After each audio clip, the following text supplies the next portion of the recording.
De pequeña le dije a Dios, solo a ti te seguiré.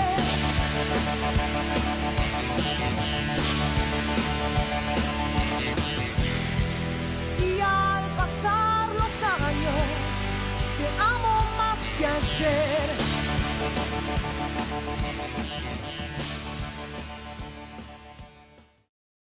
Vamos a la palabra del Señor. Vamos a Hebreos capítulo 11. Hebreos capítulo 11, hay unos versículos que vamos a leer ahí y después nos vamos a cambiar al libro de Jueces, capítulo 6. Así que si usted puede tener marcado esas dos partes, Hebreos capítulo 11 y Jueces capítulo 6, márquelas, sepárelas por ahí, porque vamos a ir haciendo un ping-pong entre Hebreos capítulo 11 y Jueces capítulo 6.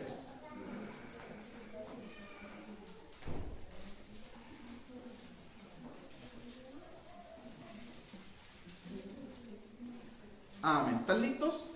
¿Sí? Vamos a leer Hebreos primero. Hebreos 11, versículo 32.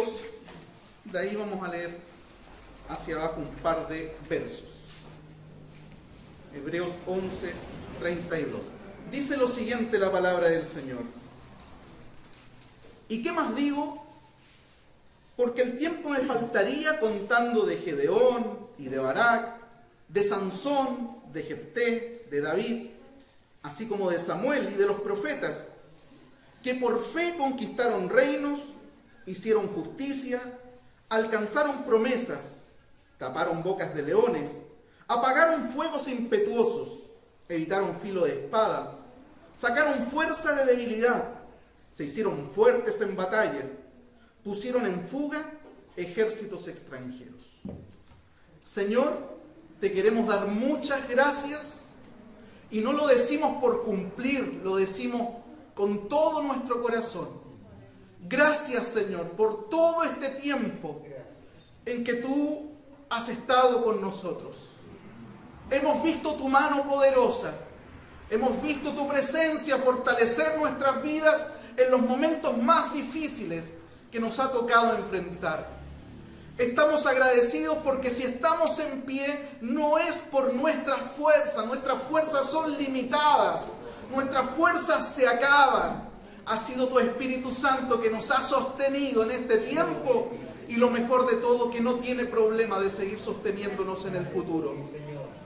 Te honramos en esta hora. Señor, tú eres el centro de esta iglesia, eres el centro de nuestras vidas. Y pedimos a tu Espíritu Santo que nos pueda ministrar en esta hora.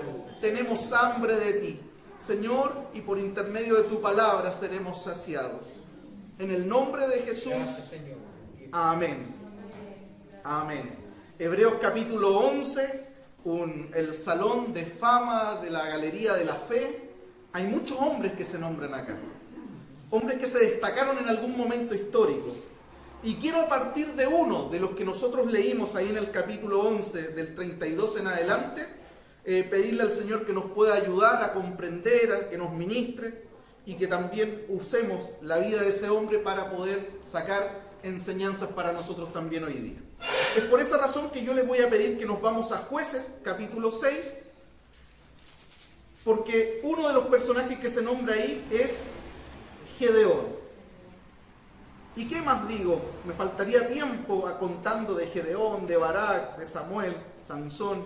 Nos vamos a detener un poco en la vida de Gedeón.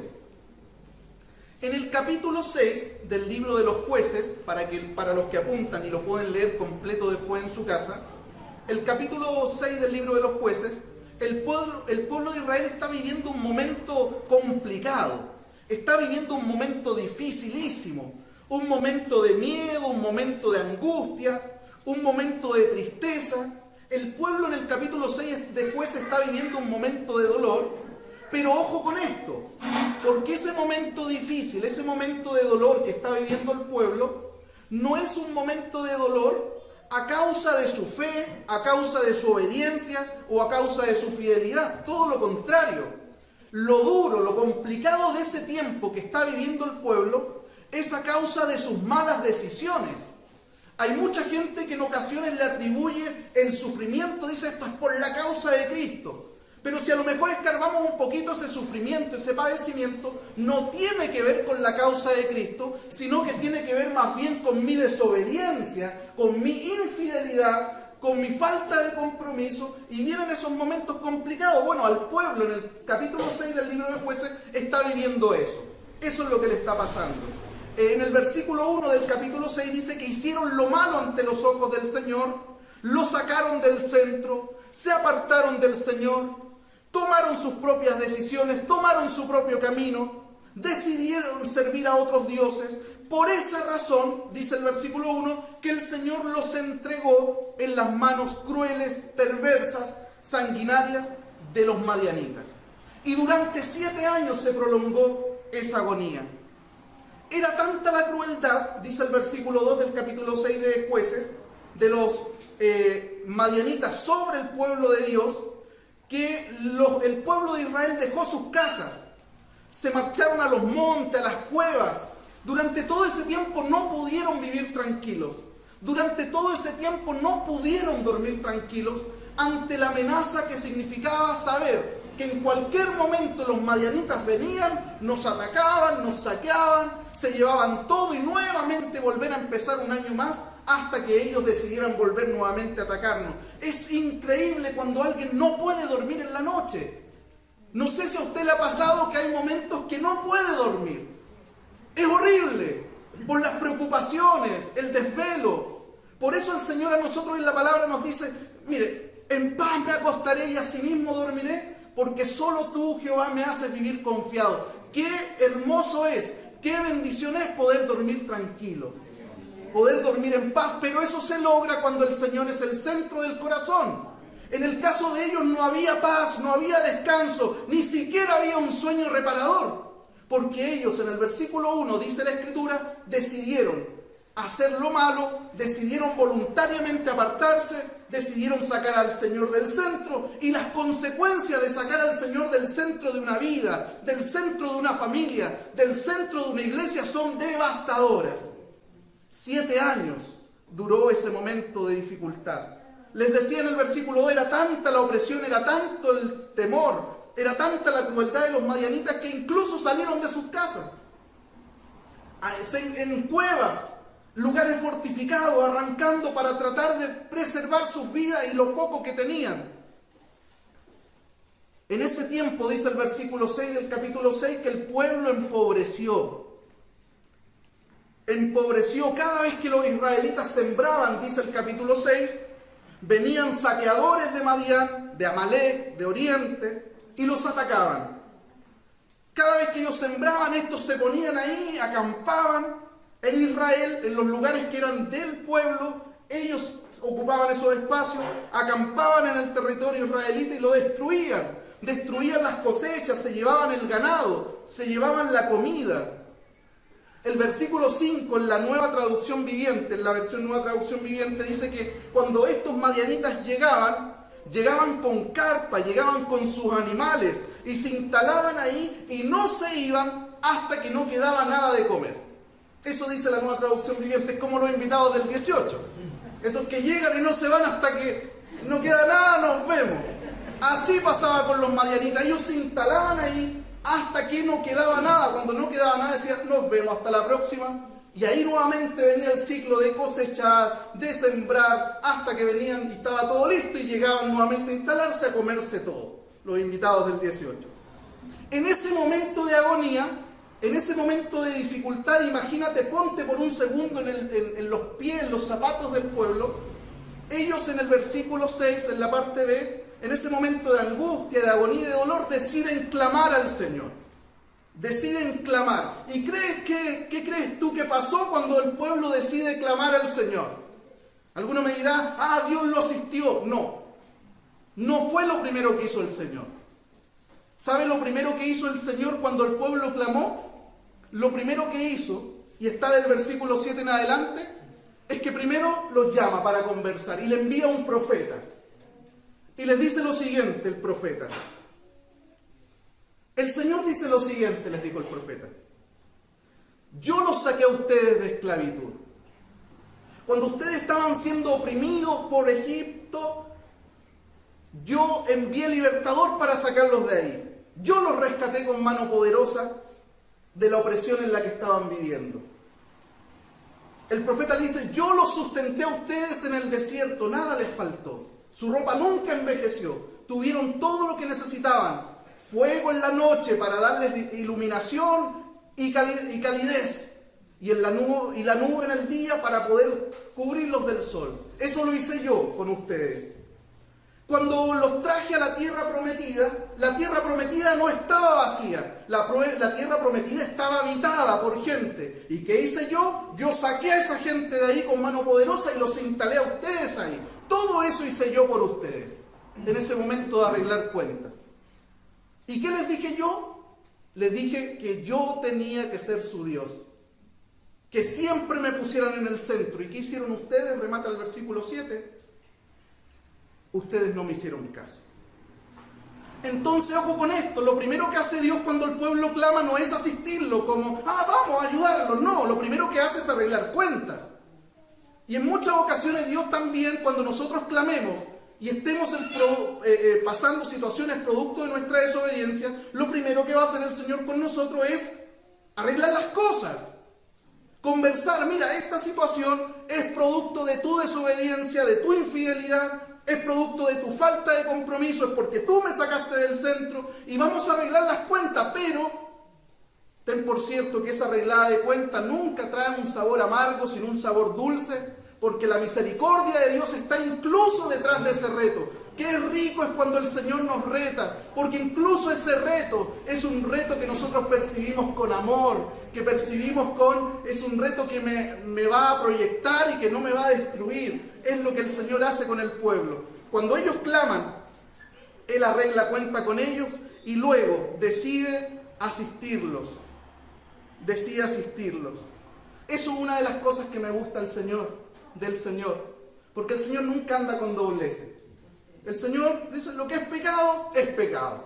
Lo que es desobediencia, es desobediencia. Pero mi amor por ti es tremendo igual. Por lo tanto, vamos a poder seguir adelante. Y después de aclarar esas cosas y poner cada cosa en su lugar, el Señor decide intervenir. Y es ahí donde entra la figura de Gedeón.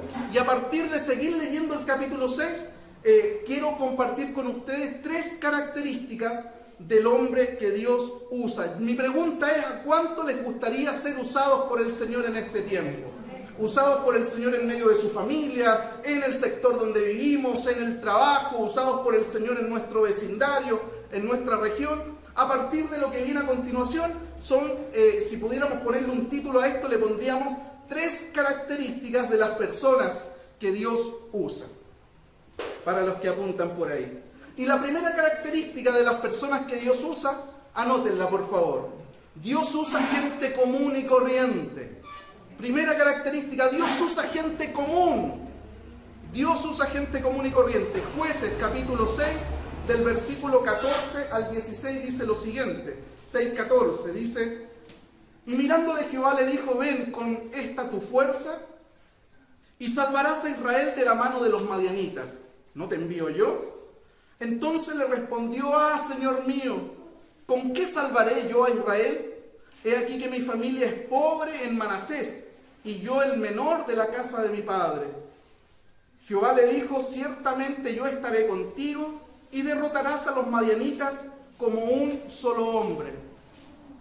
Cuando Dios le dice a Gedeón que Él le va a usar, lo primero que Gedeón hace es mirar para el lado y decir, Señor, ¿no te habrás equivocado de persona?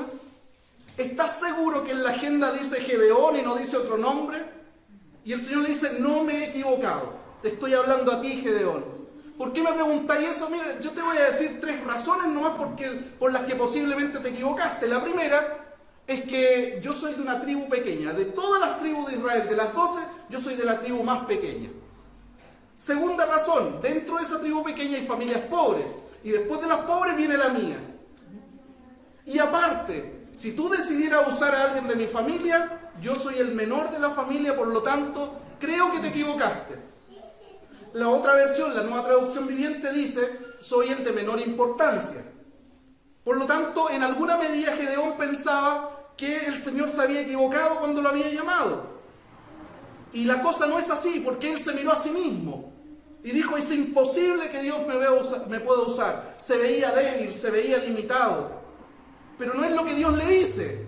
En el versículo 12 le dice: varón esforzado y valiente. Entonces alguien podría decir: esto es una contradicción. Yo me veo a mí mismo débil y limitado, y por otro lado Dios en el versículo 12 me ve como un varón esforzado y valiente. ¿No se le habrán empañado los lentes a Dios y me está viendo de manera diferente a lo que soy? ¿Saben lo que pasa? Es que Dios no veía a Gedeón como Gedeón se veía a sí mismo. Y Dios no te mira a ti como tú te ves a ti mismo. Dios veía a Gedeón, lo que Gedeón podía hacer y lo que Dios podía hacer por intermedio de Gedeón. Por esa razón le dice: varón esforzado y valiente. Dios lo que veía no era lo mismo que veía Gedeón. Gedeón se veía débil, limitado, pero Dios veía lo que él podía hacer por intermedio de Gedeón. Por lo tanto, lo primero que tenemos que tener en cuenta es que Dios usa personas comunes y corrientes. ¿Por qué? Porque no se trata de nosotros, porque no se trata de mí, sino que se trata de lo que Dios puede hacer por intermedio de nosotros, incluso a pesar de nosotros. Eso es lo importante. En Jueces capítulo 6, 34, dice: entonces el Espíritu de Jehová vino sobre Gedeón. ¿Qué significa eso? El Espíritu de Jehová vino sobre Gedeón. ¿Saben lo que significa literalmente? Es que el Señor se vistió de Gedeón. Es como que el Señor toma forma, y la forma que decide tomar es la forma del individuo. No sé si se puede entender eso. Cuando dice en Jueces 6:34, entonces el Espíritu de Jehová vino sobre Gedeón, en palabras sencillas lo que está diciendo es que el Señor se vistió, se puso el traje llamado Gedeón para poder hacer su obra en ese momento. Hermanos, Dios quiere obrar, Dios quiere manifestarse, Dios quiere vestirse de nosotros para poder mostrar su gloria en este tiempo, en medio de todos los que te he nombrado, en medio de la familia, en medio de Forestal, en medio de la región, en medio de este país. En 1 Corintios capítulo 1, versículo 26, muchas gracias, dice lo siguiente: mirad pues, hermanos, vuestra vocación, que no sois muchos sabios según la carne, ni muchos poderosos, ni muchos nobles, sino que lo necio del mundo escogió Dios para avergonzar a los sabios, y lo débil del mundo escogió Dios para avergonzar a lo fuerte, y lo vil del mundo y lo menospreciado escogió Dios, y lo que no es, para hacer lo que es, a fin de que nadie se jacte en su presencia. Hermanos, nunca nos atrevamos a decir que Dios no puede usarnos. Porque cuando alguien dice Dios no puede usarme a mí, es como que estuviera insultando a Dios en su propia cara. Porque Dios usa gente común y corriente para poder llevar adelante su obra. Cuando alguien dice Dios no me puede usar a mí, es como un insulto para Dios. ¿Acaso Dios no te puede usar a ti? ¿Acaso Dios no nos puede usar a nosotros? Por supuesto que sí. Dios nos puede usar. Dios nos puede usar. Por lo tanto, no podemos medir con nuestros propios parámetros. Porque no es cuestión de títulos, hermanos, sino de relación. Porque no es cuestión de habilidad, si sabe o no sabe, es cuestión de disponibilidad. Y porque no es cuestión de fama, de que soy conocido, sino que es cuestión de fe. Dios usa gente común. Por aquí tengo yo un ponchecito así. Quedó del 18 este. Hace muchos años, en una ciudad, se anunció la presencia de un violinista. Muy importante el hombre. Lo más importante aún era el violín que iba a tocar. Una pieza pero carísima. A la gente le llamó la atención, más que el violinista, le llamó la atención el violín, querían conocerlo. Entonces muchos pagaron la entrada para ir a ese teatro a ver el violín. Comenzó el espectáculo, comienza este hombre, el violinista, a tocar el violín. Muchos emocionados, quebrantados, era una cuestión sublime poder escuchar ese instrumento. Cuando termina la presentación, aplauso cerrado de pie. Y en ese momento el violinista, lo más heavy metal, ¿saben lo que hace con el violín? ¡Pah! Lo quebró. Se acabó el aplauso y todo así con los ojos. ¿Qué hizo? ¿Qué hizo? El violín caro lo rompió. Y en ese momento el violinista va unos metros más allá, dentro de un estuche, saca otro violín y les dice: este es el violín que ustedes venían a ver. Ese otro violín lo compré en la calle, muy pocos pesos me costó. ¿Sabes cuál es la enseñanza de esto?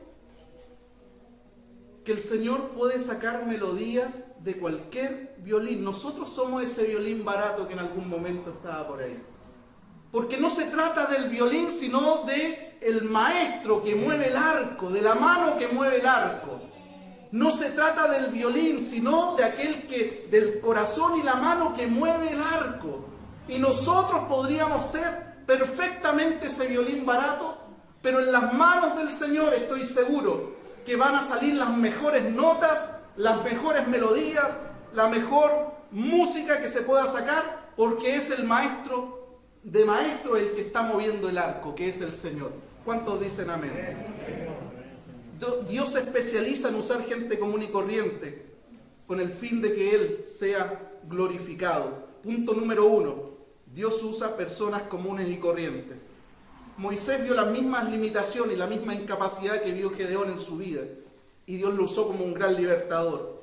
David también en algún momento pudo haberse visto inexperto con respecto al tema bélico, con respecto al tema de las peleas. Sus hermanos estaban más capacitados para enfrentamientos bélicos, pero Dios hizo de él un gran guerrero y un gran rey. Cualquiera podría haber dicho que Pedro no tenía las capacidades para poder estar al frente de la iglesia, y muchos lo señalaron como un hombre sin letra y del vulgo. Eso quiere decir sin escuela rabínica, pero aún así Dios lo usó para dar discursos en donde 5.000 y 3.000 llegaron al Señor, y lo encontramos en Hechos presidiendo la iglesia del Señor, en un momento en donde uno de los que estaba sentado ahí era nada más y nada menos que el apóstol Pablo. Es decir, Dios capacita a las personas cuando esas personas se disponen en las manos del Señor. Primera característica de los hombres que Dios usa es que son gente común y corriente como nosotros, mis hermanos. Segunda característica de las personas que Dios usa, para los que anotan: Dios usa gente limpia. Jueces 6:25 dice lo siguiente: Dios usa gente limpia. Jueces 6:25 dice: aconteció que la misma noche que le dijo Jehová: toma un toro del hato de tu padre, el segundo toro de 7 años, y derriba el altar de Baal que tu padre tiene, y corta también la imagen de acera que está junto a él, y edifica altar a Jehová tu Dios. Destruye el altar de Baal. Baal era el dios de la fertilidad. Muchos del pueblo de Israel llegaron a sacrificar sus hijos a esa deidad en ese tiempo oscuro. Cometían fornicaciones, adulterios en honor a Baal. Baal era el dios de la fertilidad. Hermanos, si nosotros queremos que Dios nos use, y yo estoy seguro que usted quiere ser usado por el Señor, porque no se trata de edad, sino que se trata de disponibilidad. Yo sé y estoy seguro que los que estamos acá queremos ser usados por el Señor en medio de nuestras familias, en medio de donde andemos. Pero antes de ser usados por el Señor, tenemos que sacar todos los ídolos de nuestra vida. Y alguien me puede decir: pastor, pero oiga, estamos en el siglo XXI. Nosotros no tenemos el problema que tenían en Jueces capítulo 6, en donde tenían imágenes, adoraban a Baal, a Cera, a Astarot. No tenemos ese problema, pastor, siglo XXI. Entonces tenemos que revisar el concepto de lo que significa ídolo, porque mandó a destruir estos ídolos. ¿Y saben lo que es un ídolo, hermano mío? Cualquier cosa a la que nosotros le temamos más, cualquier cosa a la que nosotros sirvamos más, cualquier cosa a la que nosotros amemos más, cualquier cosa a la que nosotros honremos más, cualquier cosa a la que valoremos más que Dios, eso se termina transformando en un ídolo en nuestras vidas y en nuestros corazones. ¿Cuántos dicen amén? Porque eso termina ocupando el lugar que le corresponde al único digno de ocupar ese lugar.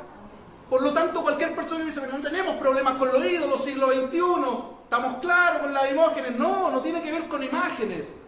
Tiene que ver con todo aquello a lo que temamos más, sirvamos más, amemos más, honremos más, veneremos más que al mismo Dios. Y muchas veces nuestro trabajo se termina transformando en un ídolo. O muchas veces nuestros bienes se terminan transformando en un ídolo. O nuestros estudios se terminan transformando en un ídolo. O nuestros hijos se terminan transformando en un ídolo. O incluso muchas veces nosotros mismos nos terminamos transformando en un ídolo. Porque ocupamos el lugar que está reservado exclusivamente para Dios. Si queremos ser usados por Dios, debemos sacar todos los ídolos de nuestra vida. El problema de Gedeón y de los que le rodeaban era que estaban manchados con pecado. Era que se habían olvidado de su Señor, de su Dios, y que estaban sirviendo a dioses paganos.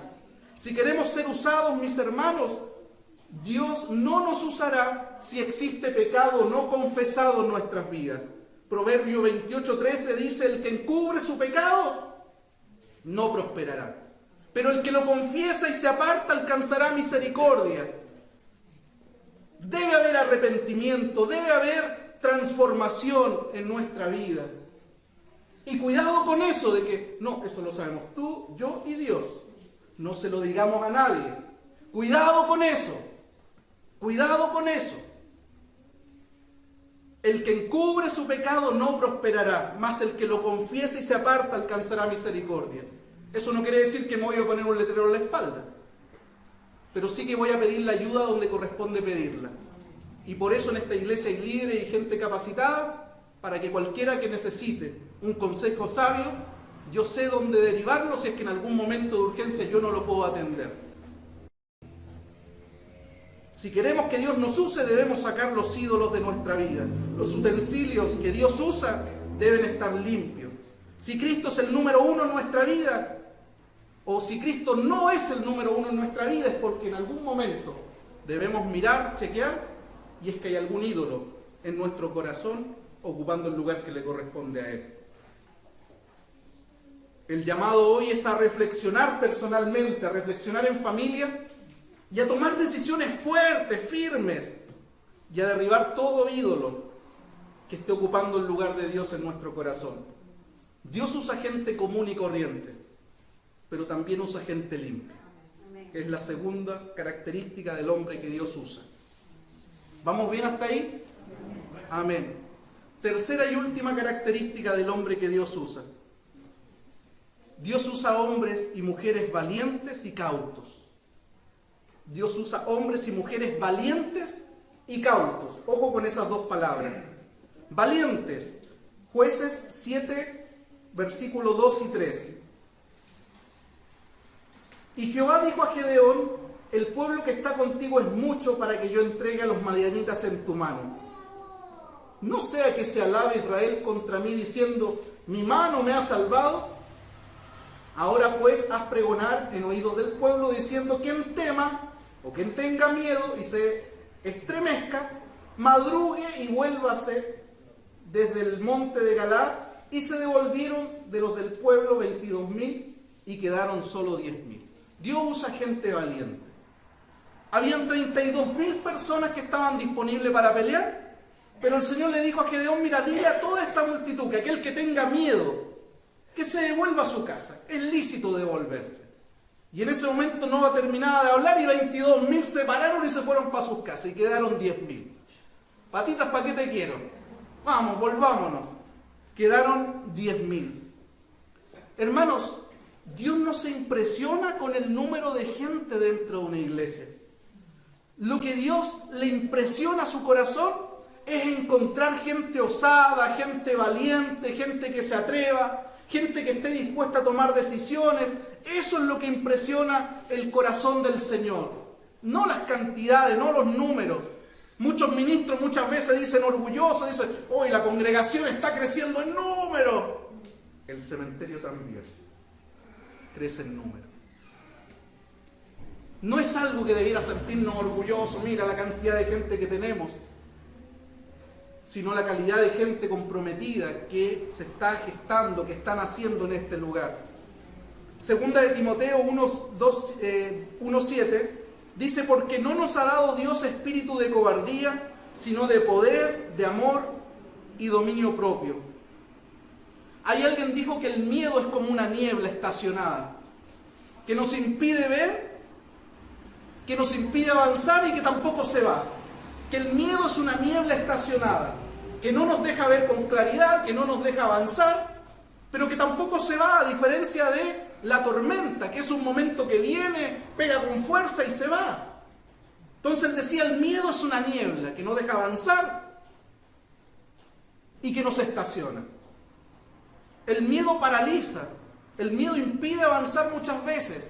Y la palabra del Señor dice ahí en 2 de Timoteo 1:7, que cuando nosotros llegamos a Él nos dio un espíritu no de cobardía, sino de poder, de amor y de dominio propio. Ese es el espíritu que gobierna en los hijos del Señor. El dominio propio tiene que ver con una mente que no se deja ser avasallada por el miedo. El dominio propio tiene que ver con una mente que ve las cosas por medio de Cristo y no por medio de lo que la circunstancia diga.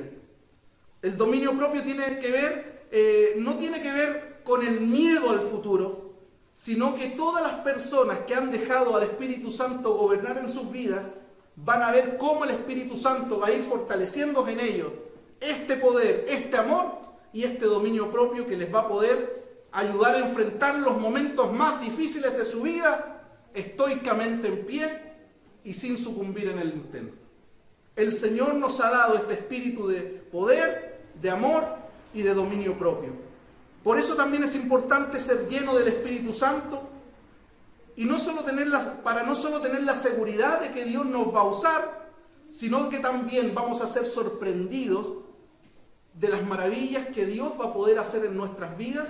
Y usted va a terminar diciendo en algún momento, ¿cómo pude haber hecho eso yo si yo sé que nunca lo hubiese podido hacer? La respuesta es que el Espíritu Santo le ha llenado tanto y usted ha dejado tanto que Él trabaje en su vida, que Él le va a terminar sorprendiendo haciendo cosas que usted nunca se imaginó hacer. ¿Cuántos están de acuerdo con eso? Dios usa gente valiente, pero también Dios usa personas cautas. Jueces 7, del 4 al 8, dice, Jehová le dijo a Gedeón, aún es mucho el pueblo, hablando de esos 10.000, llévalos a las aguas y ahí te los probaré, y del que yo te diga, vaya este contigo, irá contigo, mas de cualquiera que yo te diga, este no vaya contigo, el tal no irá. Entonces llevó el pueblo a las aguas, y dijo Jehová a Gedeón, cualquiera que lamiere las aguas con su lengua, como lame el perro, a aquel pondrás aparte, asimismo cualquiera que se doblare sobre sus rodillas para beber.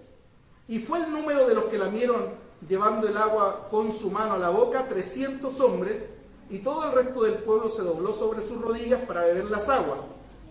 Entonces Jehová dijo a Gedeón, con estos 300 hombres que lamieron el agua, os salvaré y entregaré a los madianitas en tu mano, y váyase toda la demás gente, cada uno a su lugar. Y habiendo tomado provisiones para el pueblo y sus trompetas, envió a todos los israelitas cada uno a su tienda, y retuvo a aquellos 300 hombres, y tenía el campamento de Madián abajo en el valle. Dios usa personas valientes y cautas. Y cautela, el diccionario lo define como cuidado, como reserva, como sigilo, como saber dónde pisar. Y alguien me podría decir, ¿no se contrapone la valentía a la cautela? Porque la valentía te lleva a hacer cosas que no atemorizan tu corazón. Pero la tercera característica es que hay que ser valiente y cauteloso. ¿No se contradecirán estos términos? En absoluto. No se contradicen. En la Escritura existe un perfecto balance entre estas dos cosas. Por ejemplo, en Filipenses 1:28 dice, en nada amedrentado por nuestros adversarios. Eso habla de valentía frente a la adversidad. En nada amedrentado, le decía el apóstol Pablo a los hermanos de Filipos. Pero a la vez el mismo apóstol Pablo le decía en 2 Corintios 2:11, lo que tiene que ver con la cautela. Pero para que Satanás no gane ventaja de alguno de nosotros, pues no ignoramos sus maquinaciones. Lo mismo el apóstol Pedro en 1 de Pedro 5:8 reafirmó cuando dijo, estén alerta, cuídense de su gran enemigo el diablo, porque anda al acecho como un león rugiente buscando a quien devorar. Entonces, en el hombre que Dios usa, tiene que haber por un lado valentía, la osadía que imprime el Espíritu Santo en la vida de ese creyente, y por otro lado la cautela para estar atento. ¿Sabe lo que pasó con esos 10.000? El Señor dijo, siguen siendo muchos, porque si van los 32.000 y le ganan a Madián, capaz que digan, nosotros le ganamos, éramos tantos, los doblegamos. Pero el Señor dijo, no, que se vayan los que tienen miedo, quedaron 10.000, se fueron 22.000. Y aún el Señor dijo, son muchos, no sea que los 10.000 se crean que ganaron por su fuerza o por su estrategia, llévalo a las aguas, le dijo a Gedeón. Y vas a poner de un lado a los que yo te diga y del otro lado a los que te digan. Y hubo gente que se puso a beber, no van a ver los que están en casa a lo mejor, se pusieron a beber de rodillas en el suelo. Ahí. Muchos. Pero hay otros que hicieron lo siguiente. Sacaron el agua y la llevaban a su boca. Siempre mirando, siempre atentos. Porque cuando tú te agachas ahí, quedas vulnerable a cualquier ataque del enemigo. Y el enemigo estaba a la vuelta de la esquina. No podemos darle la espalda al enemigo. Por eso habla de cautela. Por eso habla de que por un lado debemos ser valientes, osados, que es lo que el Espíritu Santo imprime en nosotros, porque si alguno quiere ser valiente con su fuerza, le va a durar lo menos que dura un candy, porque nosotros no podemos imprimir valentía en nosotros mismos. Ustedes ya saben la obra que hace el Espíritu Santo en nosotros. Él produce, no nosotros. Por lo tanto, cuando Él produce, imprime valentía en nosotros, también imprime esa cautela para nunca dar la espalda. Y los que llevaron el agua a su boca en actitud de cautela, de que en cualquier momento viene el enemigo, fueron 300. Y con esos 300 fue Gedeón a la batalla, y con esos 300 está la victoria que Dios tenía que dar para su honra y para su gloria. Para no dejar ninguna duda que él era el que había derrotado a los madianitas, y no la estrategia, no la fuerza, no las capacidades del hombre. ¿Cuántos dicen amén? Hermanos, Dios quiere usarnos. Dios quiere usarte en este tiempo. Grabemos eso en nuestro corazón, porque esto va a ser una secuencia de temas, de predicaciones que nos van a dirigir, nos van a direccionar a un punto. Dios quiere usarte. Dios usa gente común. Nunca te sientas menos. Nunca digas, Dios no me puede usar a mí, porque insisto, es como insultar a Dios en su propia cara y decirle, tú no me puedes usar, porque Él sí te puede usar. Si usó a esos hombres temerosos, también nos puede usar a nosotros. Y lo segundo es que Dios usa gente limpia. Si en algo tenemos que trabajar hoy día, es devolverle al Señor el lugar que le corresponde. No pueden haber otras personas, otras cosas, ni siquiera nosotros mismos sentados en el trono de nuestra familia ni de nuestro corazón. Dios usa gente limpia, por lo tanto este tiempo es un tiempo de derribar todo altar. Es un tiempo de poner a Cristo en el primer lugar y dejar que el Espíritu Santo gobierne nuestras vidas, para que sea Él el que imprima valentía, osadía y cautela en nuestros corazones. El que piensa estar firme, decía la Escritura, mire que no caiga, aludiendo justamente a esa cautela que nosotros tenemos que tener y nunca confiarnos, porque ya llevo 20 años de evangelio, es que yo me he leído 5 veces la Biblia, es que yo resucité un muerto. Eso fue ayer. Hoy día es lo importante.